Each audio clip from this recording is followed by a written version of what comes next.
अष्टम स्कंध इस स्कंध में विभिन्न मनवंतरों का परिचय दिया है, जिनमें भगवान विष्णु ने जन्म लेकर अनेक लीलाएं की हैं।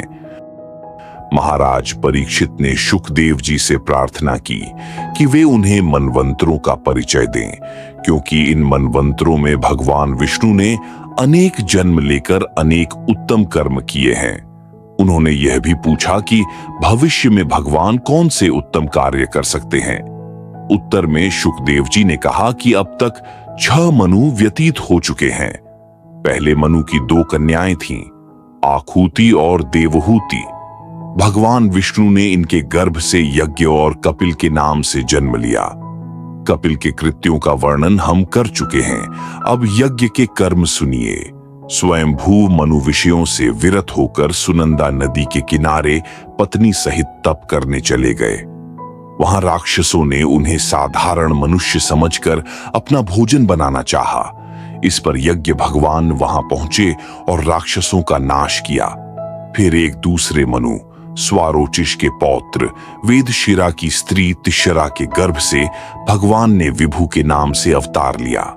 राजा प्रियव्रत का पुत्र उत्तम तीसरा मनु हुआ और उसकी वंश परंपरा में धर्म की स्त्री सुनृता से भगवान विष्णु ने सत्यसेन नाम से अवतार लिया। उत्तम के भाई तामस ने चतुर्थ मनु का स्थान लिया। उसी मनवतंत्र में हरिमेधा ऋषि की पत्नी ने हरि भगवान का अवतार हुआ, जिन्होंने ग्राह से गज को छुड़ाया था। गज और ग्राह का विवरण सुनते हुए शुकदेव जी बोले कि त्रिकूट नामक 10,000 योजन ऊंचे और उतने ही विस्तृत अत्यंत सुंदर पर्वत की तलहटी में अनेक सुंदर नदियां बहती थीं। एक बार उस पर्वत के वन में रहने वाला गजराज अपने साथियों के साथ एक तालाब में स्वेच्छापूर्वक जल पीने के लिए प्रविष्ट हुआ। जल पीकर वह अपनी मस्त हस्तनियों के साथ जल क्रीड़ा करने लगा। इस समय तालाब में रहने वाले ग्राह ने उस गज का पैर पकड़ लिया। गज को खींचकर वह गहरे पानी में ले गया। अन्य हाथी यह सब देखकर चिंघाड़ने लगे और इधर ग्राह और गज के संघर्ष में जब गज से कुछ नहीं हुआ तो वह निराश होकर भगवान हरि का स्मरण करने लगा। उसके पूर्व जन्म के संस्कार बहुत प्रबल थे, जिनके कारण वह अनेक तरह से स्तुति करता हुआ अपनी रक्षा की प्रार्थना करने लगा। गजराज की विनती सुनकर भगवान विष्णु गरुड़ पर आरूढ़ होकर वहां आए। उन्हें अपने सामने देखकर गजराज के मन में हिम्मत आई और उसने अनेक तरह की उससे विनती की। ये देखकर भगवान ने गरुड़ को छोड़ दिया। गरुड़ ने तत्काल ग्राह के मुख को फाड़ा और हाथी का उद्धार किया। शुकदेव जी ने बताया कि हू नामक एक गंधर्व ही देवर्षि के श्राप से ग्राह की योनि में पैदा हुआ था। वह फिर गंधर्व बन गया। हाथी भी पूर्व जन्म में इंद्रद्युम्न नाम का राजा था। वह भगवान विष्णु की भक्ति में इतना निमग्न था कि अगस्त्य मुनि के आने पर उनका आतिथ्य सत्कार नहीं कर पाया। अतः उन्होंने उसे पशु योनि में जन्म लेने का श्राप दे दिया। वह भी श्राप से मुक्त होकर भगवान के परम धाम चला गया। इस कथा के बाद शुकदेव जी ने 5वें मनु का आख्यान सुनाया और बोले, 5वें मनु तामस के सहोदर रैवत थे। इस मनवंतर ने शूद्र की पत्नी विकंठा से भगवान ने वैकुंठ अवतार धारण किया। इसके बाद हुए 6ठे मनु चाक्षुष। इसकी वंश परंपरा में भगवान ने वैराग्य की स्त्री संभूति से अदिति नाम से अवतार लिया। इस अवतार में भी भगवान विष्णु ने समुद्र को मथवाकर देवताओं को अमृत पिलाया। बहुत पुराने समय की बात है कि देवताओं और दानवों में भयंकर युद्ध चल रहा था। युद्ध में दैत्यों की प्रबलता से देवता लोग पराजित हो गए और फिर ब्रह्मा जी की शरण में गए। ब्रह्मा जी ने उन्हें सारे संसार के कर्ता भगवान नारायण की शरण में जाने का परामर्श दिया और स्वयं उनके साथ वहां गए। भगवान नारायण के धाम में पहुंचकर ब्रह्मा जी ने उनकी स्तुति प्रारंभ कर दी और वह भगवान के दर्शनों के लिए प्रार्थना करने लगे। ब्रह्मा जी की स्तुति सुनकर भगवान नारायण प्रकट हुए। जब वे प्रकट हुए तब अन्य देवगण भी उनकी वंदना और अर्चना करने लगे। उनकी अर्चना से प्रसन्न होकर भगवान विष्णु ने कहा कि मैं देवों के परम कल्याण के लिए एक मार्ग बताता हूं। इससे सभी देवता सदा सदा के लिए अमर हो जाएंगे। सबसे पहली बात तो यह है कि हे देव, आप लोग दैत्यों से मित्रता स्थापित करें और उनके साथ मिलकर क्षीर सागर में सभी अमृतमय औषधियां डालें। फिर उसके बाद मंदराचल को मत्थानी बनाकर, वासुकी को रस्सी बनाकर मेरी सहायता से समुद्र का मंथन करें। इस मंथन से दैत्यों को कष्ट मिलेगा और आप लोगों को उत्तम फल प्राप्त होगा। सागर मंथन से पहले विष निकलेगा, जिससे डरने की कोई आवश्यकता नहीं। उसके बाद जितनी भी वस्तुएं निकलेंगी उनके लिए भी लालच मत करना। भगवान विष्णु यह कहकर अंतर्धान हो गए और देवतागण अपने धाम को लौट आए। जब देवतागण अपने आप धाम को लौट रहे थे, तब दैत्यों ने उनसे युद्ध करना चाहा, लेकिन देवता उन्हें बहुत व्याकुल दिखाई दिए। तब दैत्यराज बलि ने दैत्यों को युद्ध से रोक दिया।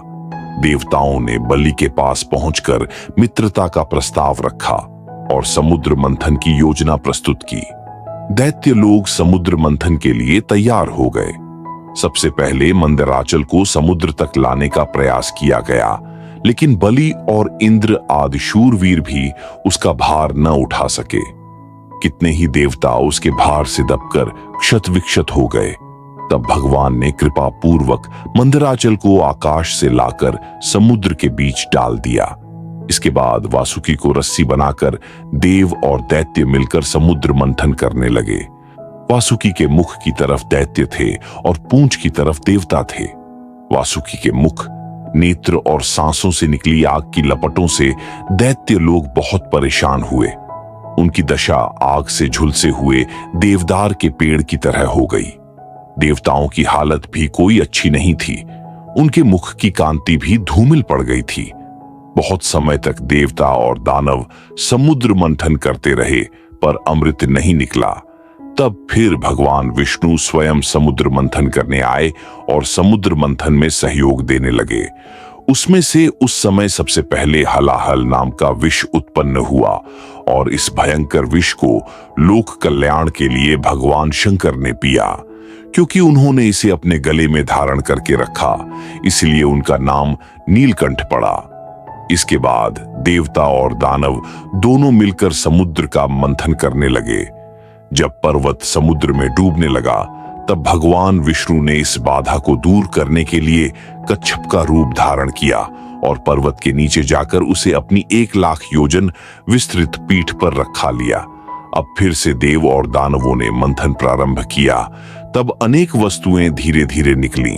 सबसे पहले कामधेनु, फिर उच्चैश्रवा अश्व, ऐरावत गज, कौस्तुभ, पद्मराग मणि, पारिजात पुष्प, अप्सराएं तथा श्री लक्ष्मी जी निकली।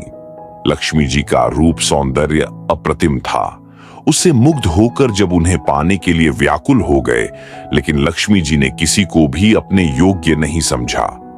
उन्हें प्रत्येक में कोई न कोई दोष दिखाई दिया, जैसे दुर्वासा ने क्रोध, बृहस्पति और शुक्र में वैराग्य का अभाव, ब्रह्मा और चंद्रमा में कामातुरता, देवों में कामुकता और परशुराम में दयाहीनता, सनत आदि ऋषियों में संसार के प्रति अरुचि, शिव के रूप में भयंकरता, मार्कंडेय में स्त्री रंजक स्वभाव का अभाव और हिरण्यकशिपु की अनिश्चित आयु आदि। अतः वह किसी का भी वरण नहीं कर सकी। उन्होंने भगवान विष्णु को सर्वगुण संपन्न और निर्दोष पाया और उनका पति के रूप में वरण कर लिया। भगवान ने उन्हें अपने हृदय स्थान में दिया। लक्ष्मी जी के बाद समुद्र ने एक रूपवती सुरु नाम की कन्या निकली, जिसे असुरों ने ग्रहण किया। इसके बाद धन्वंतरी नाम के एक महापुरुष हाथ में अमृत का कलश लेकर बाहर आए। धन्वंतरी भगवान विष्णु के ही अंश थे। उन्होंने अपने इस रूप में वैद्य शास्त्र का प्रचार किया। दैत्यों ने धन्वंतरी के हाथ में अमृत का कलश छीन लिया। इस पर देवों को उदास देखकर भगवान ने उन्हें आश्वासन दिया और अपनी माया के प्रभाव से असुरों में झगड़ा करा दिया। सारा अमृत पीने के लिए वे एक दूसरे से लड़ने लगे और कुछ असुर देवताओं को भी अमृत देने की बात कहने लगे। भगवान विष्णु ने जब यह देखा कि दैत्यों ने उस कलश को लेने के लिए छीना झपटी होने लगी, तो उन्होंने मोहिनी का रूप धारण किया और सभी असुरों को अपनी ओर आकृष्ट कर लिया। सारे असुर कामातुर हो मोहिनी के पास जा उससे प्रणय निवेदन करने लगे। भगवान की माया से मोहित असुरों ने अमृत के लिए संघर्ष रहित होते हुए मोहिनी से ही पंच बनने के लिए प्रार्थना की। उन्होंने मोहिनी की हंसी से प्रभावित होकर अमृत कलश उसके हाथ में सौंप दिया और उसने फिर असुरों से कहा कि उनकी बात वह तभी मानेगी जब वे उसके न्याय में विश्वास रखेंगे। मोहिनी के कहने से एक शाला बनाई गई और सभी दैत्य और देवता यथास्थान बिठा दिए गए। अमृत कलश हाथ में लेकर मोहिनी ने वहां प्रवेश किया।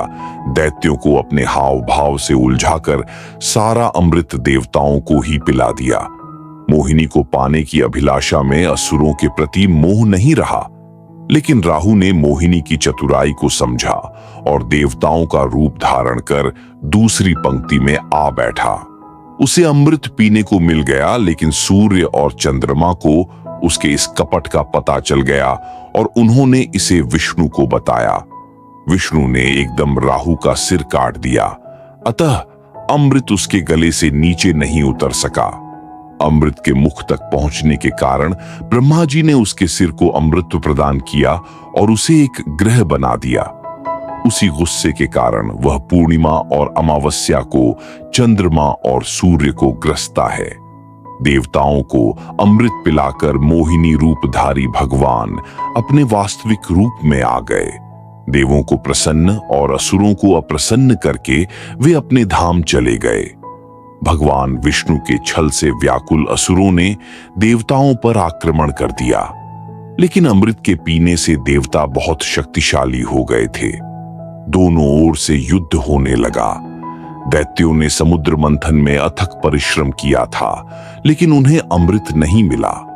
इससे पहले भी वे अनेक बार देवताओं को हरा चुके थे और अब दोगुने उत्साह से आक्रमण करने लगे। इंद्र ऐरावत पर चढ़कर देवताओं का नेतृत्व करने लगा। वह बलि से भिड़ गया। इसके बाद मित्र प्रहेति से, त्वष्टा शंबर से, विश्वकर्मा मय से और सूर्य वाणासुर से लड़ने लगे। मय से आसुरी युद्ध भी प्रारंभ कर दिया और माया ने चारों ओर भयंकर दृश्य उपस्थित किया। लेकिन जब देवताओं की कुछ न चली, तब उन्होंने विष्णु का स्मरण किया और विष्णु ने प्रकट होकर दैत्यों का विनाश किया।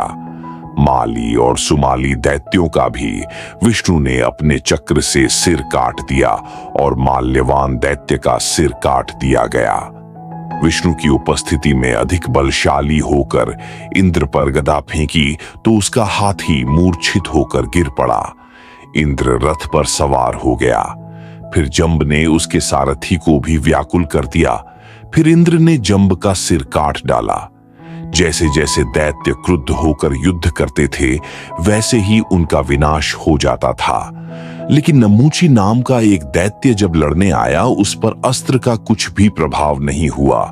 तब आकाशवाणी हुई कि किसी सूखी और गीली वस्तु से नहीं मरेगा। तभी एक जलफेन दिखाई दिया जो सूखा गीला दोनों था। उसके प्रयोग से इंद्र ने नमूची को मार डाला। ब्रह्मा जी ने नारद को युद्ध बंद कराने के लिए भेजा। युद्ध तो बंद हो गया, लेकिन इधर दूसरी ओर शुक्राचार्य ने अपनी संजीवनी बूटी से मरे हुए असुरों को फिर से जला दिया।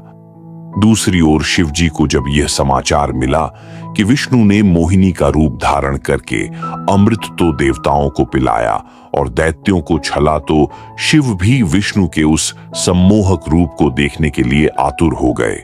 उन्होंने पार्वत जी और अपने गणों के साथ विष्णु लोक में जाकर विष्णु की स्तुति की।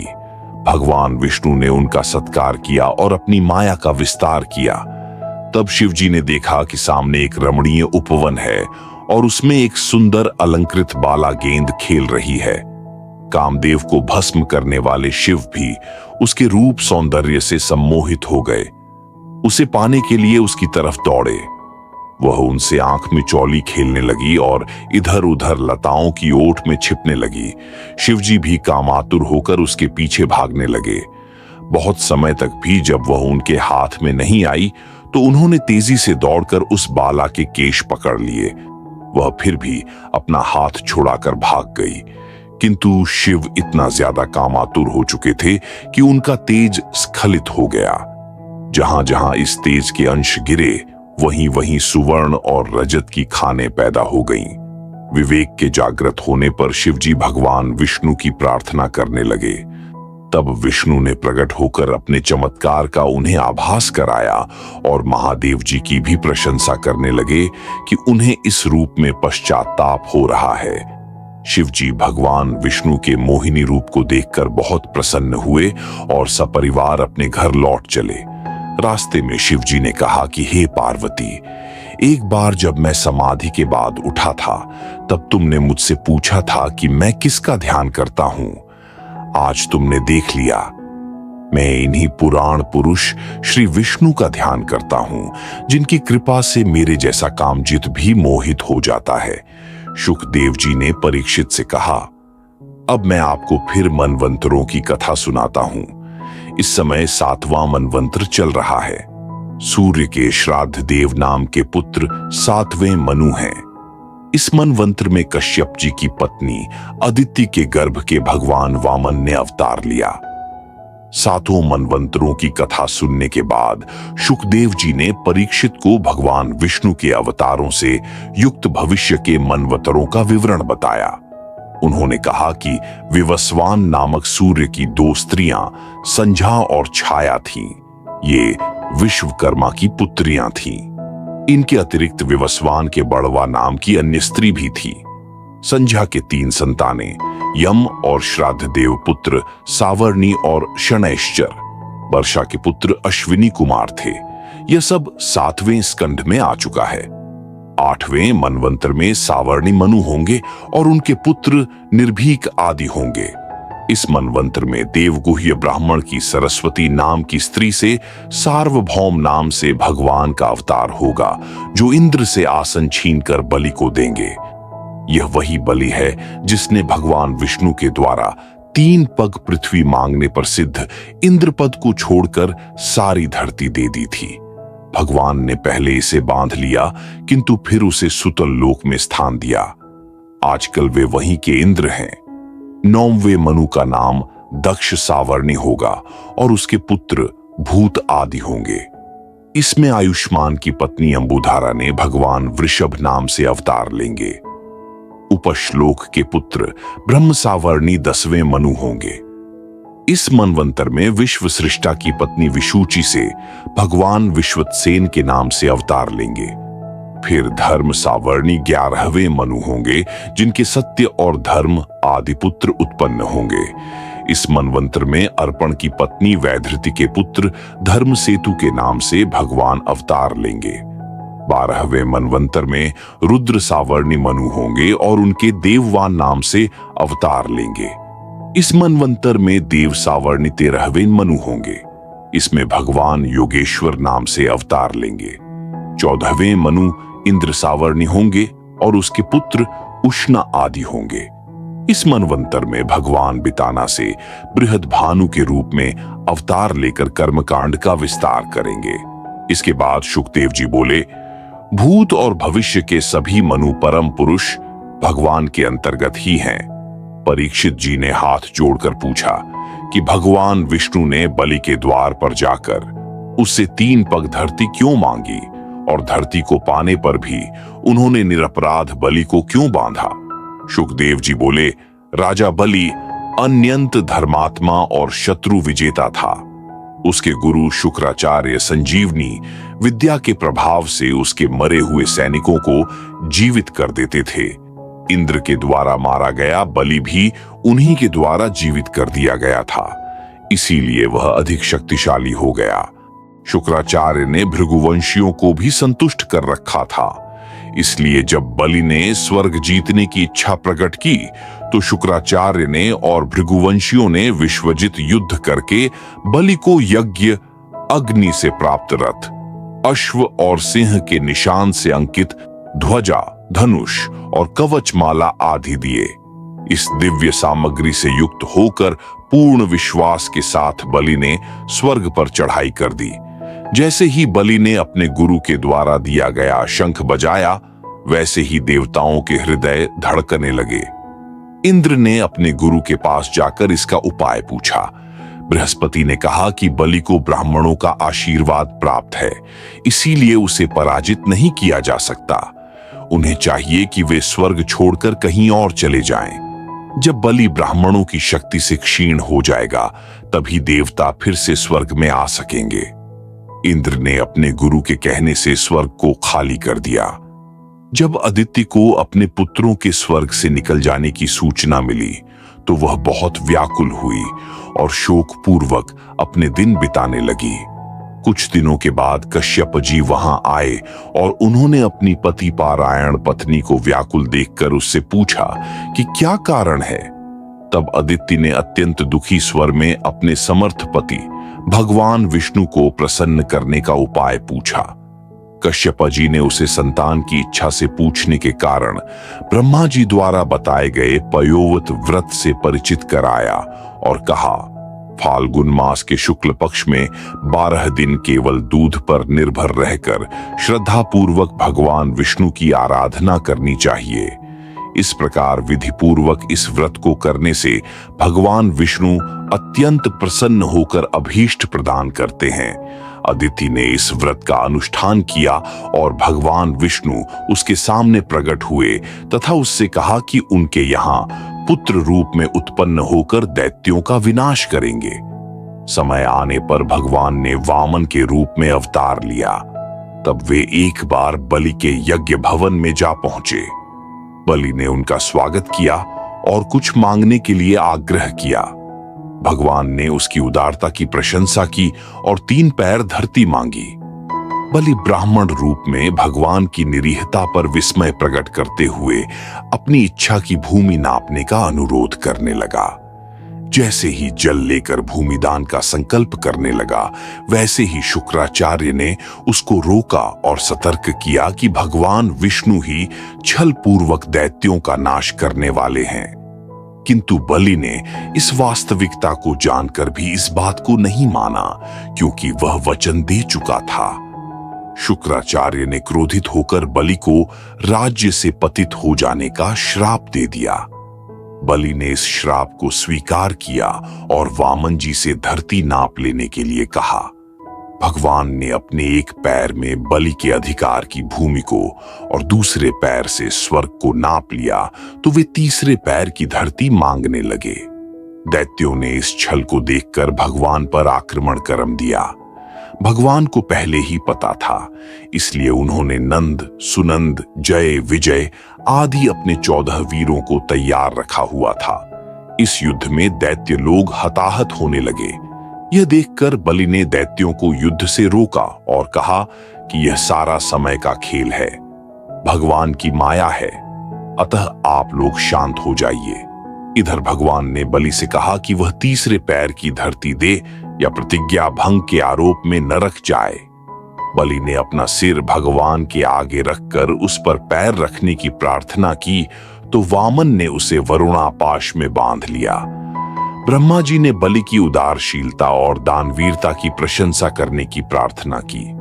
तब वामन बोले, मैं जिस पर प्रसन्न होता हूं, उसे कष्ट देकर उसकी परीक्षा लेता हूं। बलि अपनी परीक्षा में सफल हुआ है, इसलिए मैं इसे सुतल नामक लोक देता हूं। भगवान वामन ने उसे वरुण पाश से मुक्त किया और सुतल लोक जाने की अनुमति दी। इस रूप में उन्होंने देवों के स्वर्ग लोक को कौशल से दैत्यों से छीनकर फिर से इंद्र आदि देवताओं को दे दिया। देवता लोग भगवान विष्णु का गुणगान करते हुए अपने लोक को चले गए। इसके उपरांत परीक्षित जी को शुकदेव जी ने बताया कि सबसे घृणित समझी जाने वाली मत्स्य योनि में भगवान ने जन्म क्यों धारण किया। उन्होंने कहा, पिछले कल्प में प्रलय के समय ब्रह्मा जी के निद्रामग्न होने पर हयग्रीव ने वेदों को चुरा लिया था। उस समय वेदों की रक्षा के लिए हयग्रीव के वध के लिए भगवान विष्णु ने मत्स्य रूप धारण किया था।